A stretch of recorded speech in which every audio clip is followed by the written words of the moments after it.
Hello everybody, and welcome to the next installment of the Highlight series. I know, it's been a long time coming, but my name is Archer, and on today's episode we're going to be covering both our first Steam game in general, and our first early access title at the time of writing. And it's Voidigo. Voidigo is a very solid roguelike for where it's at. At the time of writing, at least when I wrote the script, Update 6.0 had just come out, and with it, a ton of new features.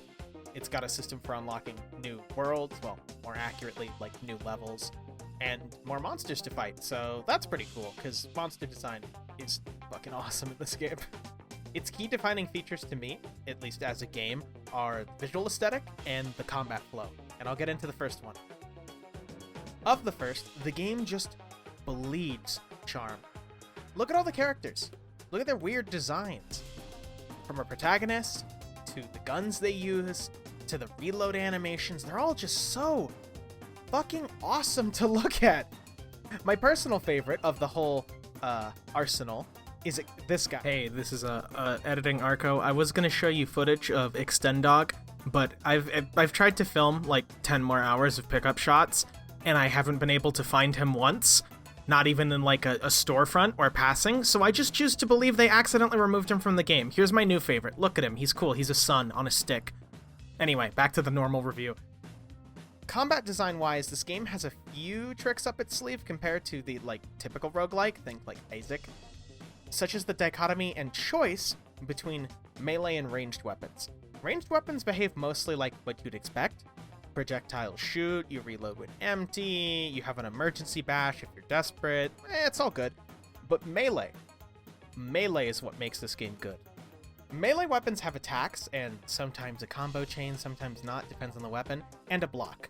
The block is one of the best decisions in this game, allowing you to reflect projectiles.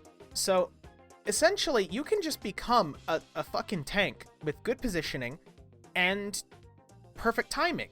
It makes melee really good against bosses, because my main gripe with games that have melee is that usually it sucks against bosses or anything big because it's just a flurry of bullets. No, Voidigo makes you get up in enemies' faces and beat them down with the right circumstances and proper play, and I love it. It's great. Fucking amazing design decision. And then looping on to the second part, the gameplay loop. The gameplay loop takes a very unique place amongst roguelikes for me. So the first half of a level revolves around you bapping these little void pulls to turn them good. You know, Voidigo, haha. So that's good. But those correspond to boss health segments. So for example, let's say the first boss have 3 of those. You have to go break 3 things. But about the halfway point, the boss shows up. So you can knock his health down to the lock, and then you have to either retreat or reposition to do other things. I love this.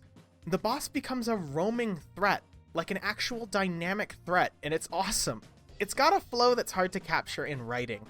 Being able to dip in and out of a fight while keeping pressure is nice. It feels really good. That's all I could say.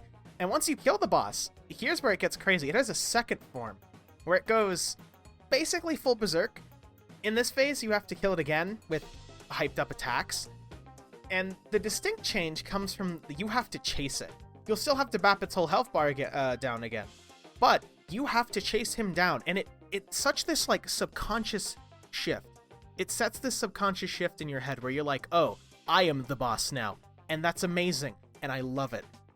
Overall, I've had Voidigo for a few months, and I've put about 12 hours. Steam says 13, but my save says 12, so 12 hours. And I can say I got my money's worth. If you're interested, you can pick up Voidigo on Steam at the link below, or you can see it on screen right there. It's 100% worth it.